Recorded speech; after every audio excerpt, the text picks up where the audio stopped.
Subscribe करें knowledge of medicine channel को और बेल आइकन को जरूर प्रेस करें दवाओं के बारे में लेटेस्ट नोटिफिकेशन पाने। नमस्ते फ्रेंड्स, आज का ये जो हमारा वीडियो है दोस्तों, एक ख़ास तौर पे आप में से बहुत सारे फ्रेंड्स ने हमें कमेंट बॉक्स में रिक्वेस्ट किए हैं कि सर जो अगर किसी व्यक्ति को डायरिया हो जाता है, मतलब दस्त हो जाता है, तो दस्त का संपूर्ण इलाज क्या है और क्या क्या हम उस दस्त में उस पेशेंट को टैबलेट्स या फिर इंजेक्शंस प्रिस्क्राइब कर सकते हैं या दे सकते हैं, तो उसको बहुत ही अच्छा रिजल्ट देखने को मिलेगा। साथ ही साथ व्यक्ति को डायरिया से भी बहुत ही जल्द छुटकारा मिलेगा।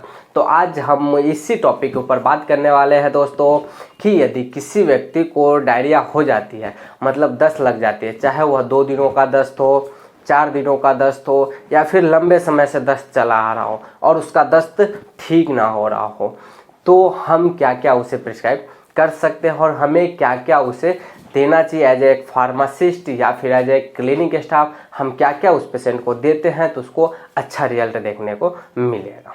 तो सबसे पहले तो मैं यह बता दूं दोस्तों कि जो डायरिया है उसको मेडिकल टर्मिनोलॉजी में एमोविक डिसेंट्री के नाम से जानते हैं। यह डायरिया होने के कई सारे कॉजेज हो सकते हैं दोस्तों आपको, क्योंकि डायरिया आपको हो सकता है आपने कुछ खान पान में ऐसी चीज़ें खाई हो जो आपका पेट जो है, स्टमक जो है, वह उसे पचा ना पाया हो, और इसके अलावा आपको बैक्टीरिया की वजह से हो सकता है। तो उसी के ट्रीटमेंट में यह क्या क्या हम दे सकते हैं। डायरिया में व्यक्ति को बहुत ही ज़्यादा दस्त लगता है और शरीर से काफ़ी मात्रा में पानी निकल जाता है। तो सबसे पहले हमें यह ध्यान में रखना होता है कि जो व्यक्ति आया हमारे पास, जो पेशेंट आया है, उसको कितने दिनों से दस्त लग रही है और कितने दिनों से चलती आ रही है। अगर वह कंडीशन 2 दिनों से ऊपर का है तो हमें उसको फ्लूइड थेरेपी देने की ज़रूरत पड़ती है। हम उसे यह कह सकते हैं पेशेंट से, या हम उसे बता सकते हैं कि सर आपकी बॉडी में जो पानी की मात्रा है वो बहुत ज़्यादा कम हो जाएगी, इसीलिए आपको कोई ना कोई फ्लूइड चढ़वा लेना चाहिए, जिसे नॉर्मली कहते हैं हम पानी, कि आपको कोई ना कोई पानी चढ़ा लेना चाहिए जिस वजह से आपके शरीर में जो पानी की कमी है वह ना हो। और इसके अलावा व्यक्ति को अगर 2 दिनों के अंदर से ही डायरिया हो रहा है तो आप उसे नॉर्मल टैबलेट्स प्रिस्क्राइब कर सकते हैं।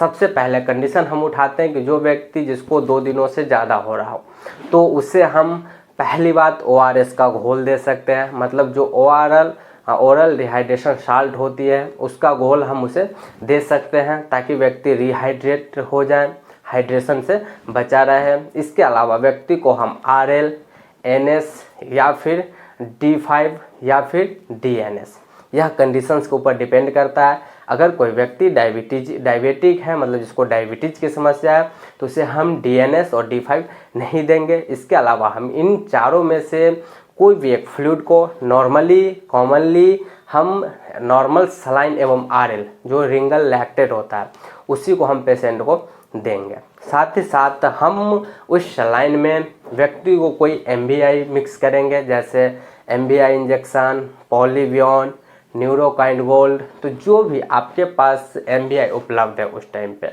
कॉमनली पॉलीवियन और MBI दिया जाएगा, तो पेशेंट को अच्छा रिजल्ट देखने को मिलेगा और पेशेंट थोड़ा ताकतवर महसूस करेगा, उसको उतना ज़्यादा वीकनेस फील नहीं होगा।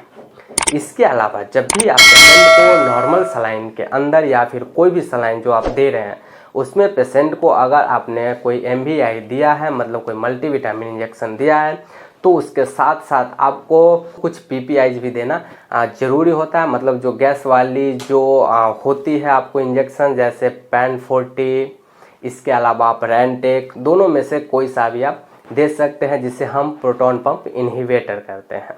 क्योंकि व्यक्ति को जब MBI दिया जाएगा तो व्यक्ति में के पेट में गैस का फॉर्मेशन हो सकता है, उससे हम पहले ही ठीक करने के लिए मल्टीविटामिन और रैनटेक इंजेक्शन लगाएंगे। इसके अलावा दोस्तों कई लोग उस नॉर्मल सलाइन में कुछ इंजेक्शंस भी मिक्स कर देते हैं, जैसे जेंटामाइसिन, डेक्सामेथासोन, मोनोसेफ। ये सब ऑप्शनल है, अगर ज़रूरत है पेशेंट को तो आप दे सकते हैं, अगर नहीं है तो आप इसे ना दें।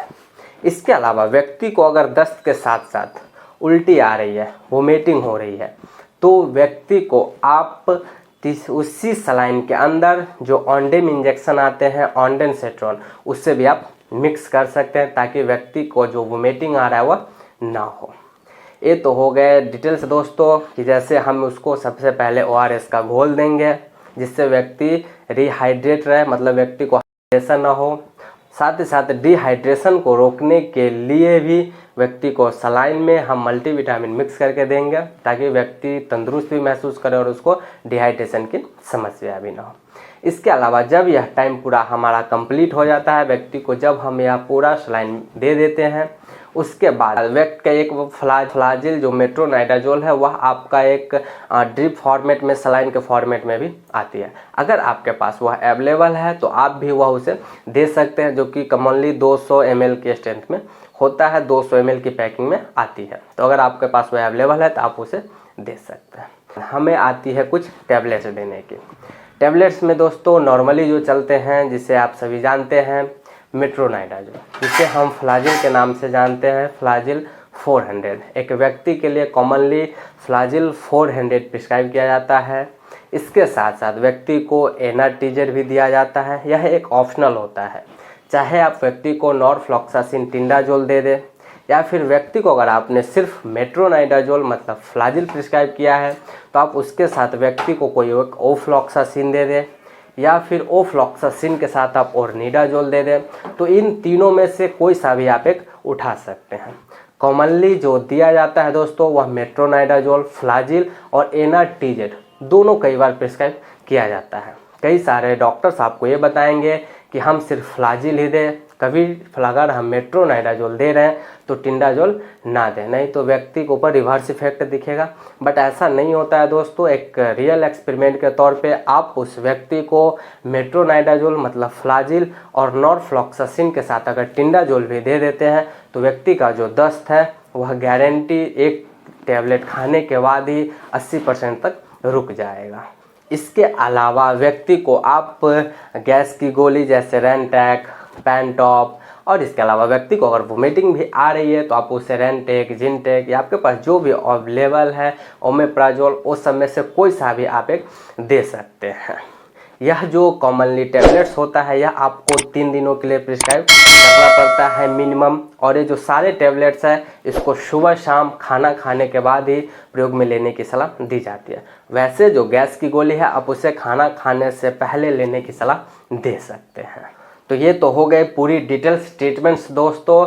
और इन सारे जो हमने टैबलेट्स और इंजेक्शन्स के बारे में आपको बताया है, इन सारे टैबलेट्स और इंजेक्शन के बारे में भी हमने पार्टिकुलर वीडियो बना रखा है। तो आप उन सारे वीडियोज़ को देखने के लिए ऊपर आई बटन पर क्लिक कर सकते हैं या फिर सबके लिंक हमने वीडियो के डिस्क्रिप्शन में दे दिया है, या फिर आप हमारे प्लेलिस्ट सेक्शन में जा कर के भी इन सारे टैबलेट्स और इंजेक्शन्स के बारे में सीख सकते हैं। इसके अलावा पेशेंट को आपको कुछ बताना होता है, साथ साथ पेशेंट को कुछ खान पान पे भी कंट्रोल रखना पड़ता है। अगर उसको दस्त होती है तो पेशेंट को हल्का खाना खाना होता है, जैसे व्यक्ति खिचड़ी खा सकता है या फिर उसको दलिया खाने की सलाह दी जाती है और नॉर्मल खाना खाने की सलाह दी जाती है। नॉर्मल दाल चावल वो व्यक्ति खा सकता है। कभी भी उसको व्यक्ति को हाई तैलीय पदार्थ या फिर फास्ट फूड खाने की सलाह नहीं दी जाती है। तो आप भी आप अपने यहाँ पेशेंट को बताएं और उम्मीद करता हूँ अगर जो आपका पेशेंट है वह अगर इन रूल्स को फॉलो कर लेता है तो जो आपका पेशेंट है उसका दस्त 1 दिन के बाद ही और ये टैबलेट्स और इंजेक्शन्स लेने के 1 दिन के बाद ही व्यक्ति को 80% तक दस्त से राहत मिल जाती है। तो फ्रेंड्स आशा करता हूँ जो भी हमने आपको डिटेल्स बताई है और जो भी इंजेक्शन्स और टैबलेट्स के नाम बताए हैं आप इन चीज़ों को लिख के रख सकते हैं, या फिर अगर आपके पास कोई ऐसा पेशेंट आता है, अगर आप फार्मासिस्ट है या फिर क्लिनिकल स्टाफ है, अगर आपके पास कुछ ऐसा पेशेंट आता है तो आप उसको ये मेडिसिन से रिकमेंड कर सकते हैं। और अगर उसको अच्छा रिजल्ट देखने को मिलता है 2 से 3 दिनों में तो आप हमें आके कमेंट बॉक्स में बता सकते हैं ताकि हमारा भी हौसला बना रहे। उम्मीद करता हूँ वीडियो आपको पसंद आई होगी, तो वीडियो को लाइक कर दें और चैनल को अभी तक सब्सक्राइब नहीं किया आपने तो नीचे दिए गए रेड बटन को क्लिक करके चैनल को सब्सक्राइब कर लें। आप थे अपने दोस्त किशन के साथ, तो मिलता हूँ फ्रेंड्स आपसे अगले वीडियो में किसी अगले टॉपिक के साथ। तब तक के लिए आपका बहुत बहुत धन्यवाद।